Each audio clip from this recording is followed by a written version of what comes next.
Hi, everyone. My name is Chuck Beedy. I'm the help desk coordinator. Today I'm here to talk about MFA and talk about a little about when we started on campus. And that was in March, about March 9th of last year. A lot of you are already well familiar with this, but there are some things about MFA people might not know. Speaking from a help desk perspective, a lot of the stuff that we have coming into our desk is people that only ever set up one form of authentication, and we'll get I forgot my phone, or they're they no longer have access to whatever means that they originally had. So with MFA you can have multiple forms of authentication methods set up. We have, which I'll go into detail a little bit in a little bit. It's from the hardware token to authenticator apps to even Chrome extensions that lives right in your browser, so you don't even need to have a phone or anything with you. But for now, I just want to talk a little bit about why MFA is needed. Some of you might be well aware. It's to help secure your account. A lot of people don't stop to think about, when I was desktop support and I go off and help people along and they always say, I don't have anything of value on my computer. There's nothing here. And we'd be like, well, have you ever signed into your bank from your computer? And they go, yeah. Did you save your password? Yeah. So I'm like, if someone got into the computer, you left stuff open, they could see your password and get into your bank info. Then they're like, oh. So some of this will just help keep certain things protected, and so you won't have to worry about that. So once you verify with MFA through a browser, you'll stay authenticated for 9 hours where you don't have to verify again. But if you switch a computer, or say you use incognito mode, or just open a different browser, you're going to have to verify again. Lots of people, especially with the faculty and stuff, they'll notice like it gets to be kind of pain if they go from a classroom, not a podium one, but just some classroom or something. They'll get prompted a lot. And we're looking at ways to eventually kind of alleviate some of this to where it makes it a little less, what's the word? They're trying to being prompted so much. So over prompting can also cause, it can also cause like people just going ahead and just, yeah, okay, whatever, it's MFA again. And being over prompted sometimes will allow for hackers to try to spam you, and it'll prompt on your phone. They go, and then you might say, oh, this is just MFA again, and allow that hacker to get into your stuff. So we're trying to eliminate some of that as well. We're still working on the verification and the over prompting, and we're looking to have something eventually, but there's a lot of factors to consider with that as well. Switching devices or using different browsers, your account will, you'll like I said, you'll have to verify again. Can you opt out of MFA? We get a lot of those. So unfortunately you can't. It's kind of required through campus policy. We get stuff from students, faculty, and staff, and like even in the UP, they'll ask, because they're always out and about, they don't have access sometimes to a device that gives them that access on their little computers in the car. But unfortunately everyone has to do it. But there are multiple ways to verify, like I mentioned. First, we have the Microsoft Authenticator app. So if you actually go to our website, SUNY Oswego CTS/MFA, you can see kind of a little bit about the introduction, what's MFA. But if you scroll down, you can see setting up a second layer. So if you click on that, there's a little instructional video and talks about how to set up MFA. But we also have, scrolling a little bit down, is the Microsoft Authenticator app. This is the one that we recommend everyone to use, and a lot of people use it, but some people don't set it up to a way that you would not need internet service, or you would not need cell service, because we get a lot of students or faculty that might be on vacation, doing research in a different country, and they brought their phone with them and they don't have access to their phone. You can have it set up to where just where you can get the code right from the app by just opening it up. And again, like I said, you do not need any cell service or any internet for you to get the code. You can just enter it in, so wherever you are. If you have something set up and you're not sure, you can always contact the help desk and we'd be happy to help you change these settings.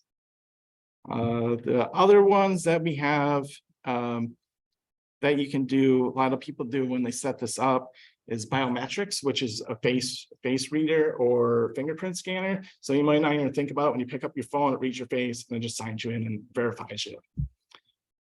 Some people have a pattern set up for their verification for the Microsoft Authenticator. So they just got to swipe around. That's usually like Android devices or whatever that they have set to allow them to open it. There's a push to allow even, which allows you to, you just push the button when it pops up. And this is like like I was saying with the over prompting. So if they're getting accustomed to always just pushing a button to allow access, they were figuring that it's something they're working on that's prompting the access, and they might not even think about it. And again, the code that gets generated when you open up your app, you can actually see the code right on the screen. It tells you what account it is. You just put that in, and those are usually about, I would think, 30 seconds before a new code gets generated. You can use your work phone or classroom phone. We recommend that faculty that might have to do it register the phones in the rooms that they're going to be teaching in, just in case in the start of the class, if they don't want to use their personal cell phone or one of the other methods. This allows them to have access to whatever room they are, and they don't have to worry about internet or network for a personal device or whatever, and they'll be able to sign in. Let's see. Google Authenticator extension. Now, I don't have it on this one, but if you have your Google account signed in and synced, you can go to the extension store. It's a free download. It lives right in the top right-hand corner, and it looks like a little QR code. I'll type it in here so everyone can see.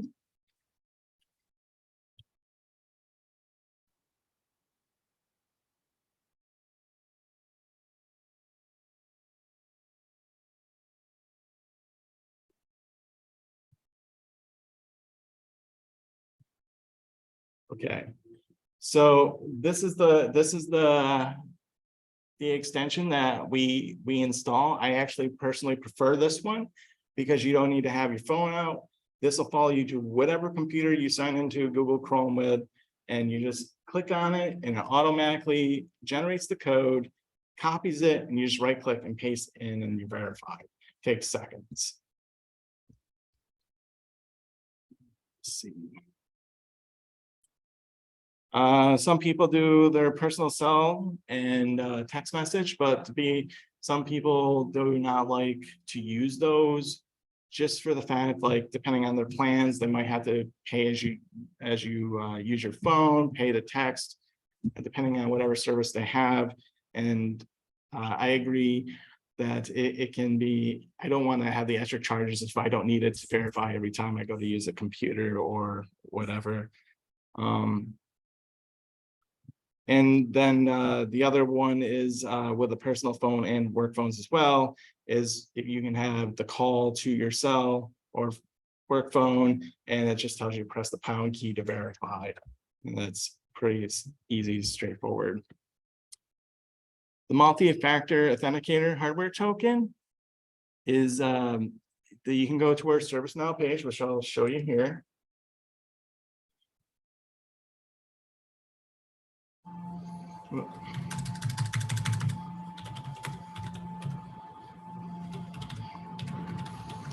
Oops.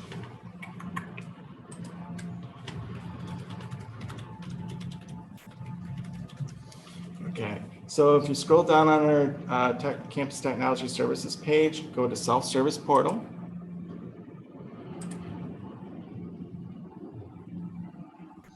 You can click on order something.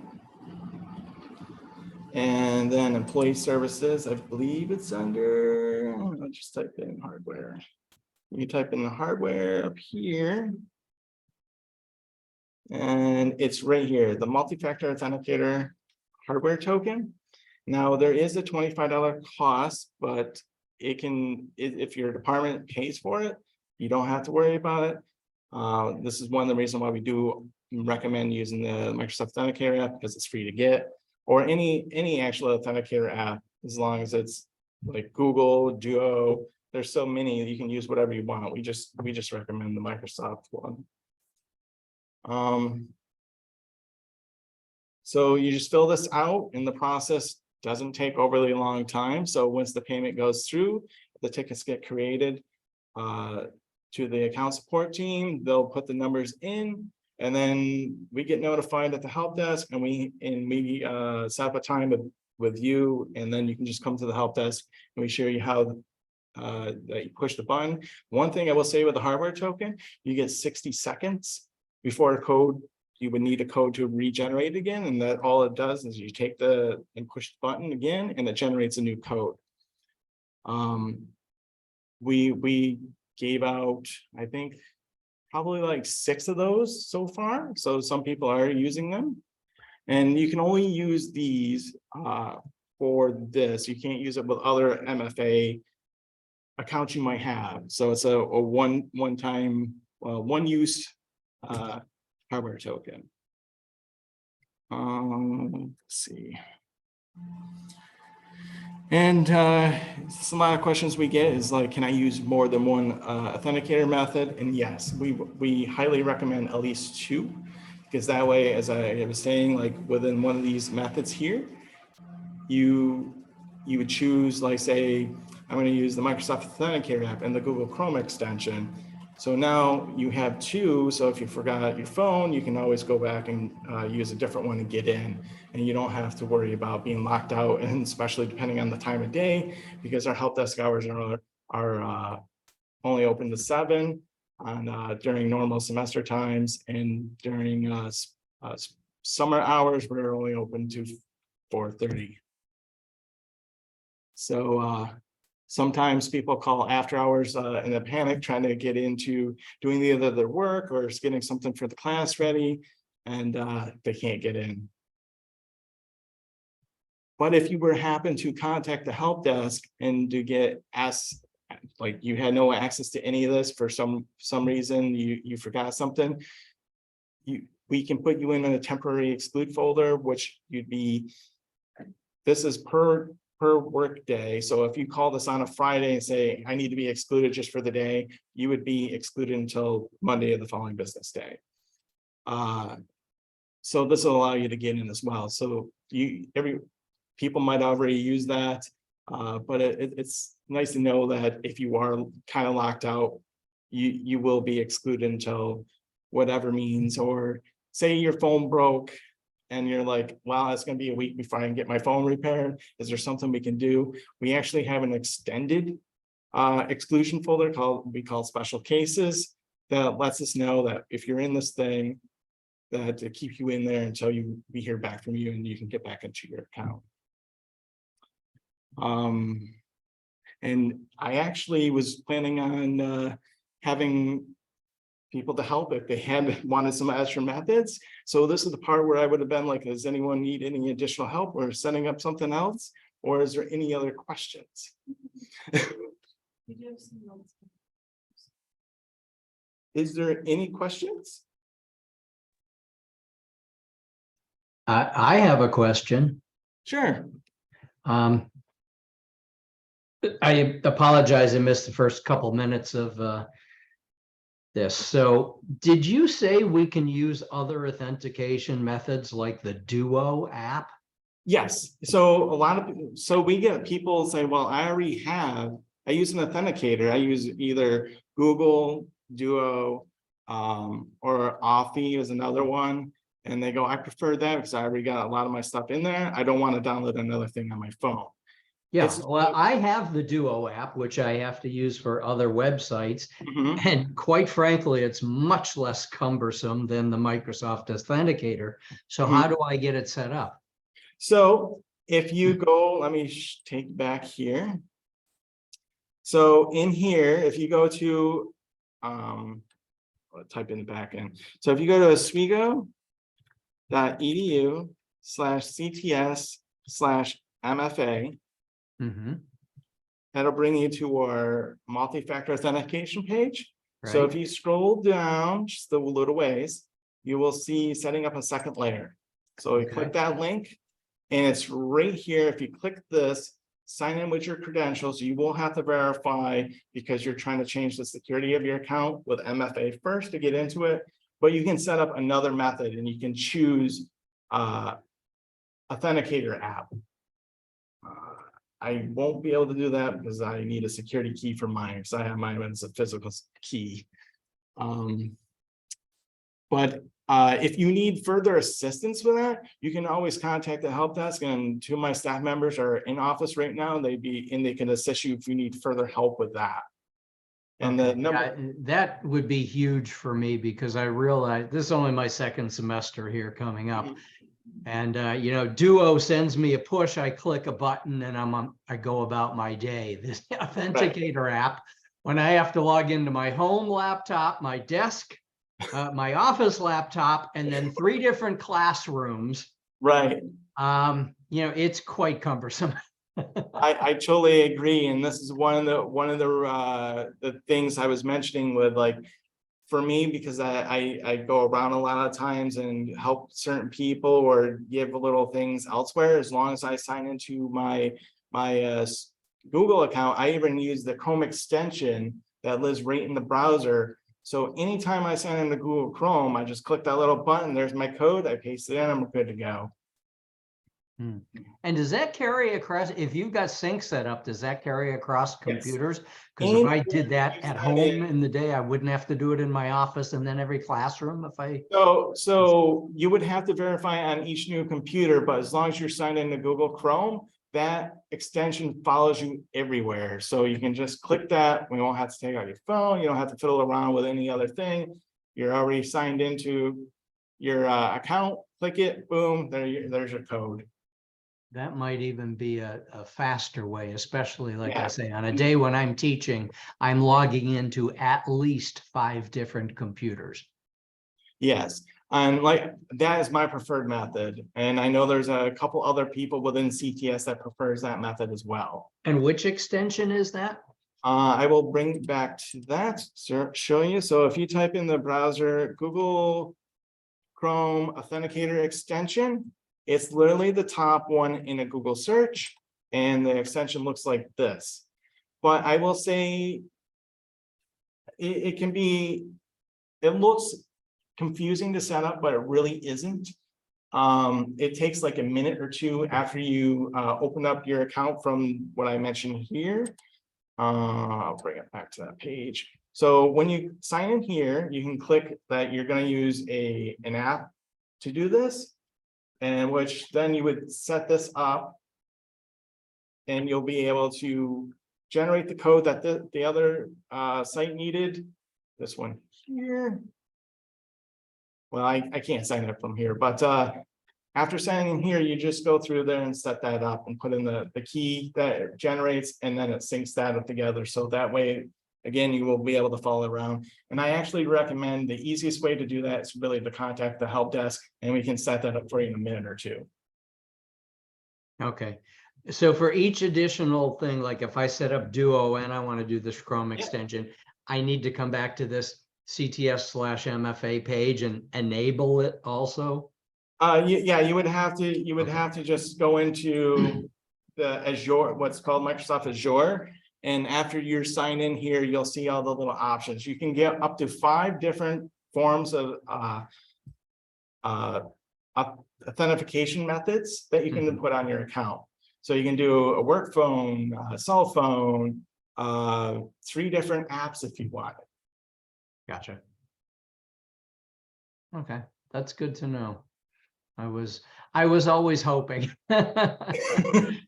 But Right? when I saw the title of this workshop, options for MFA, I said to myself, that must mean I don't just have to use Microsoft Authenticator if there are Yes. options. Yeah, it's just what we recommend people to use because Azure is also Microsoft, and usually with the Microsoft Authenticator app, after you sign into it, it creates your account. So literally you should be able to download the Microsoft Authenticator app to a different device, like a different phone if you get it or whatever, and sign in, and all your stuff is still right there.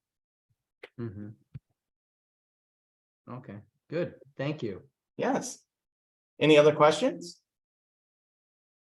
Not from me. All right.